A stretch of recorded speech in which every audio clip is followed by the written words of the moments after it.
thought you'd be standing here, never in a million years.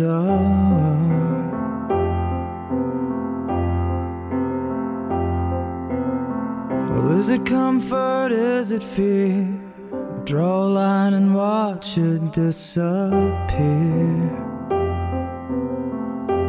Try to remember before it goes. Soak in the highs and feel the lows. Take it all in, take it all in. Never forget this now.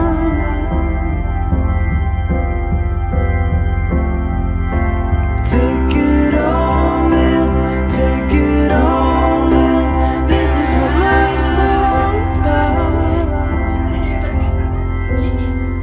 So take it all in now.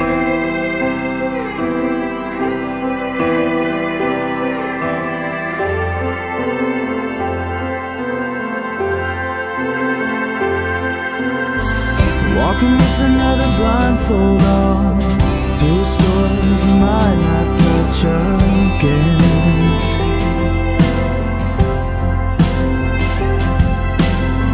And every time you see a light turn off, you know another's gonna come through shining in. Try to remember before it goes. Soak in the highs and feel the lows. Take it all in, take it all in.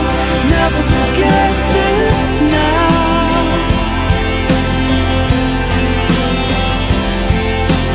Take it all in, take it all in.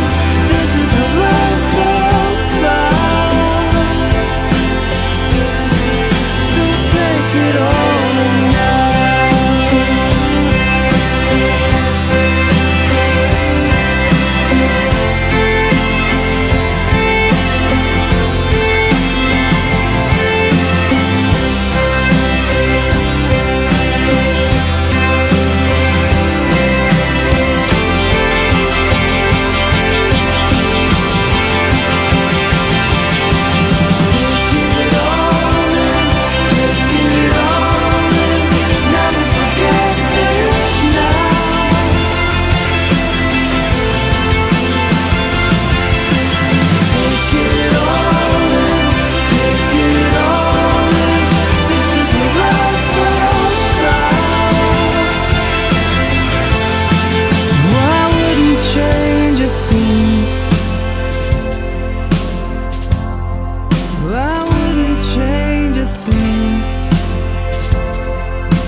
Betapa indah dan bahagia apabila sepasang mempelai berdiri di depan kubah dalam rumah Tuhan untuk menyatakan satu ikrar kudus seperti yang telah kita saksikan saat ini.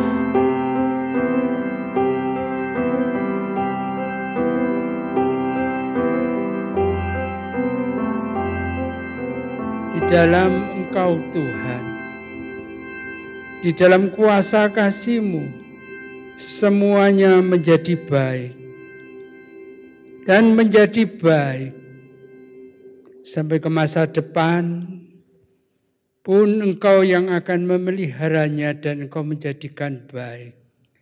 Terima kasih Bapa, terima kasih Tuhan Yesus atas kehadiran-Mu. Setelah lagi kami akan mendengar renungan firman-Mu, bekal untuk pasangan suami istri. Terima kasih Bapak, terima kasih. Di dalam nama Tuhan Yesus. Amin. Silakan duduk. Sanjaya dari Kraksan. Keluarga besar dari Kraksan hadir. Yang dari Probolinggo hadir termasuk saya. Vivi. Tanggal 7 bulan 5 tahun 2024. Kalian berhadapan dengan Tuhan. Bukan dengan saya ya. Dengan Tuhan. Cuman saya menyampaikan pesan Tuhan untuk kalian berdua.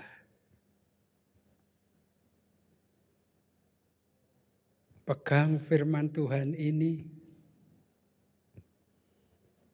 jadikan pegangan dan lakukan. Jadikan komitmen kalian suami istri. Kalian akan berbahagia. Sebab firman Tuhan sendiri yang berfirman, Tuhan yang membentuk kalian, yang menjadikan kalian, dialah yang menetapkan kalian menjadi pasangan suami istri. Lembaga perkawinan itu milik Tuhan. Ingat baik-baik, lembaga perkawinan itu milik Tuhan. Bukan milik negara. Bukan milik dunia ini, tetapi milik Tuhan. Dari semula sesudah Tuhan membentuk laki-laki,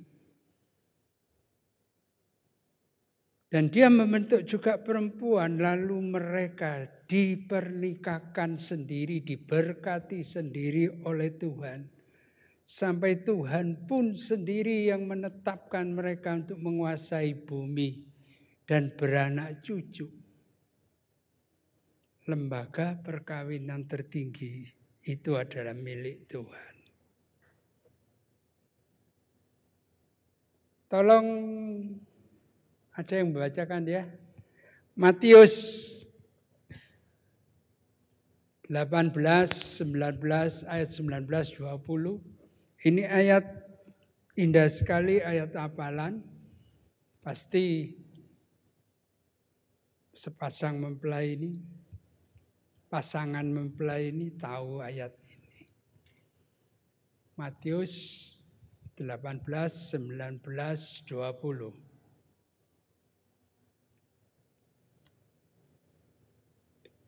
Injil Matius pasal yang ke-18 ayat 19 sampai 20, demikian firman Tuhan. Dan lagi aku berkata kepadamu, jika dua orang daripadamu di dunia ini sepakat meminta apapun juga, permintaan mereka itu akan dikabulkan oleh Bapakku yang di sorga. Sebab di mana ada 2 atau 3 orang berkumpul dalam namaku, di situ aku ada di tengah-tengah mereka. Ayat yang ke-19 tolong Saudara Sanjaya yang membacanya.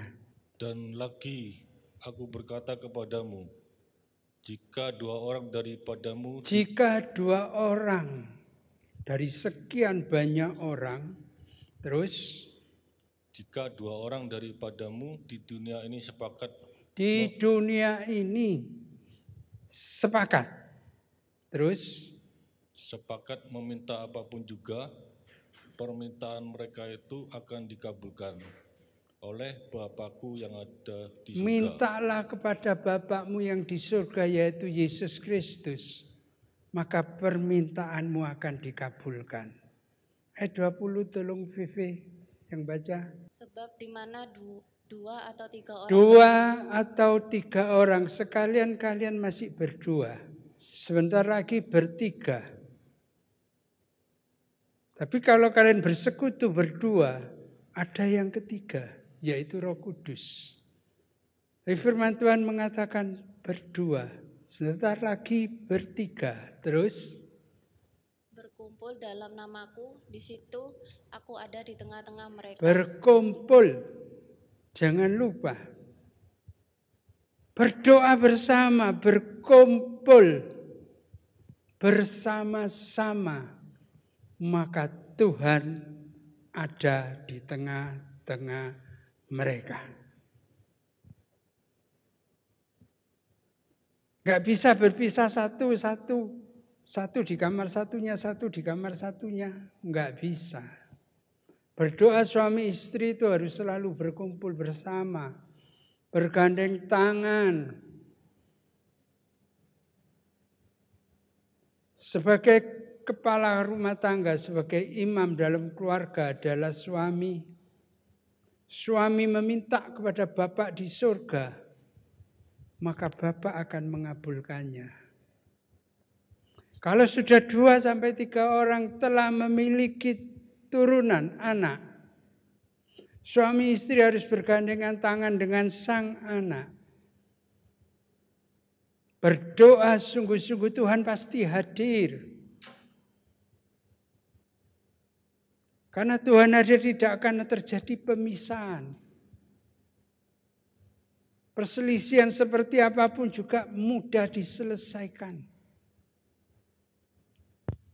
Karena ada Tuhan. Tuhan itu paling membenci perselisihan. Dari seluruh Alkitab yang ada di dunia ini, hanya Alkitab kita yang berani berkata, dan hanya satu-satunya Tuhan berkata, aku membenci perceraian. Itu hanya ada di dalam kitab kita. Dalam kitab Maliaki 2. Di sana dikatakan jelas bahwa Tuhan membenci perceraian. Maka Tuhan hadir di atas bumi sebagai Tuhan dan Juru Selamat. Dan dia selalu hadir di dalam keluarga.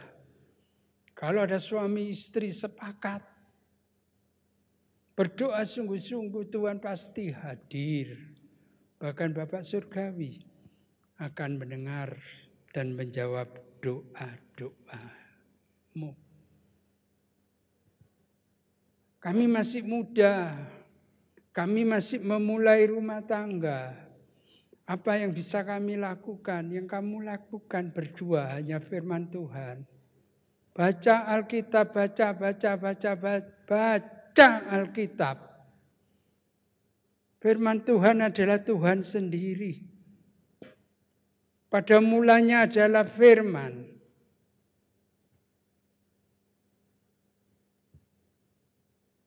Dan firman itu telah menjadi manusia.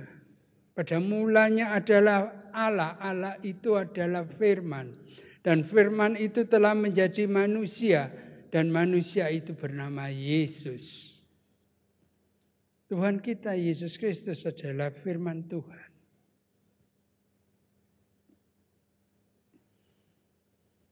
Supaya kalian merasakan, yang masih muda, merasakan masih berat menghadapi hidup ini.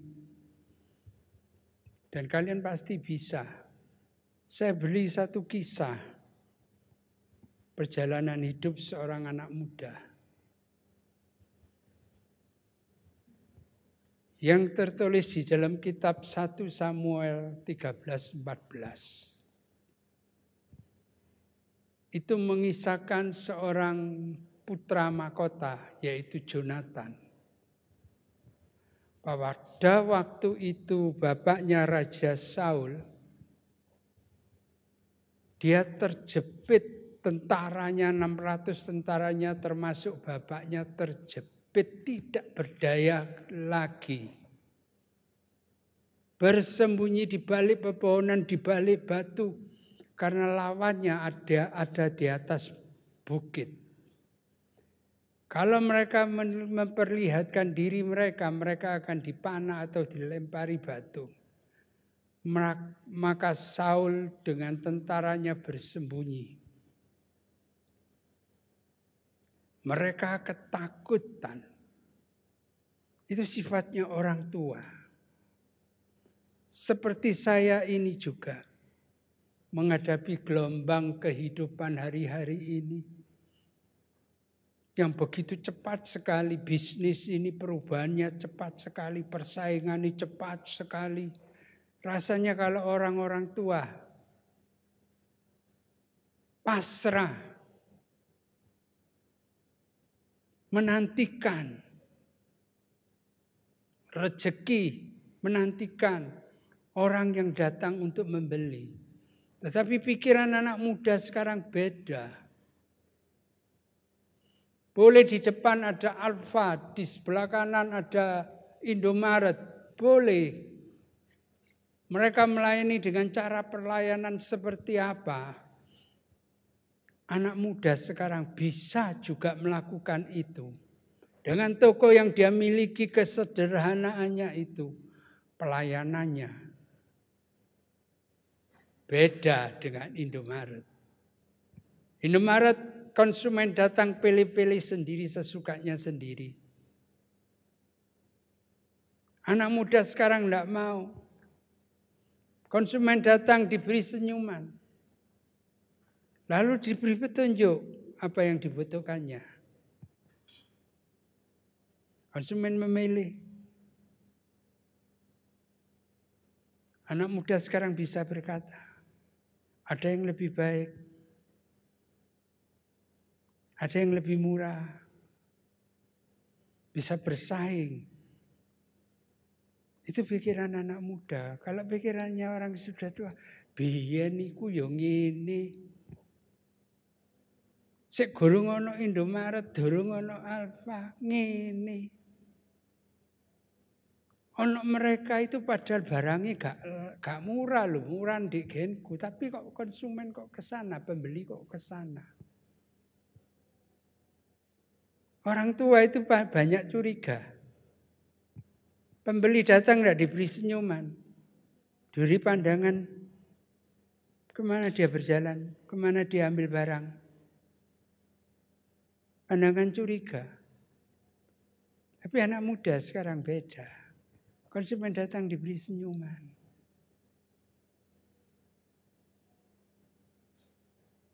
Kisah Raja Saul seperti itu, dia ketakutan.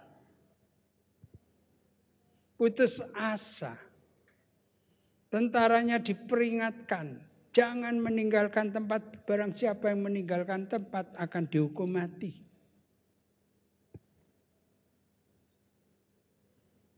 Anaknya yang bernama Jonathan beda pikiran. Dia berkata kepada pembantunya, bujangnya. Kalau dulu istilahnya bujang, pembantu. Kalau sekarang asistennya, ajudannya, pembawa senjata. Ayo ikut aku. Kita akan menampakkan diri kita kepada lawan kita. Kalau lawan kita itu yang di atas itu berkata demikian,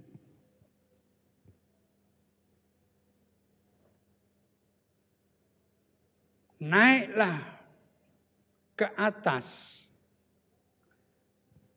Lalu Jonathan ngomong sama ajudannya, itu tandanya Tuhan memberi kemenangan kepada kita. Tapi kalau lawan kita berkata berhenti di situ, kita jangan naik. Kita pasti kalah. Pikirannya beda. Anak muda harus diberi kesempatan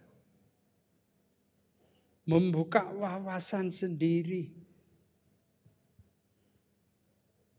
menjalankan bisnis dikontrol oleh orang tua, bagaimana bisnis ini berjalan, jangan sampai merugi, itu tugas orang tua.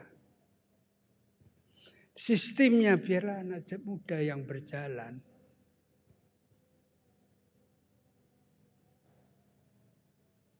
Gak masuk akal musuhnya di dhuwur. Kalau semua orang lah, masih saya juga mikir sama.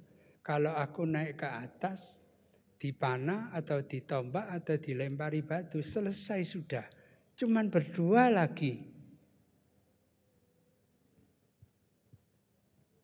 Tapi dia tahu itu strategi. Kalau Tuhan izinkan, justru mereka yang mengundang. Ini yang penting. Tuhan mengizinkannya, maka mereka yang mengundang naik. Yang hebat itu jawaban dari ajudannya. Kita ambil satu ayat saja. 1 Samuel 14 ayat 6.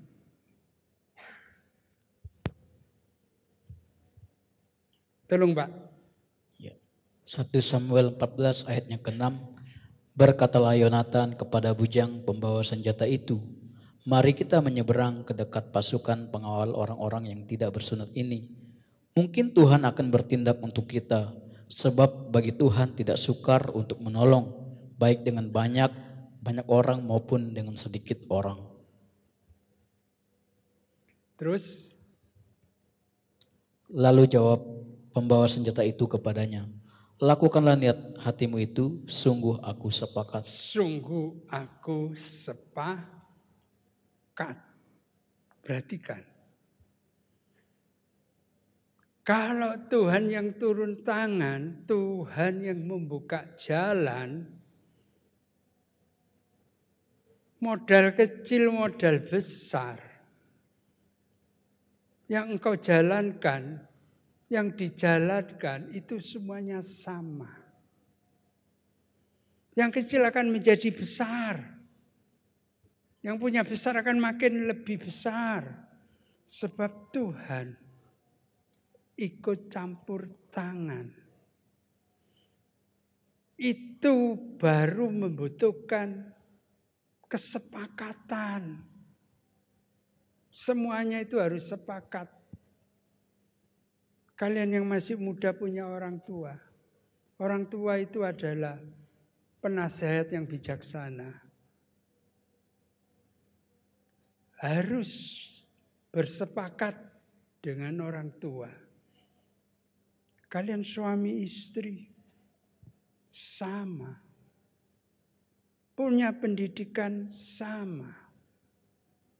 Kalau mau memutuskan sesuatu harus sepakat. Dua orang sepakat minta kepada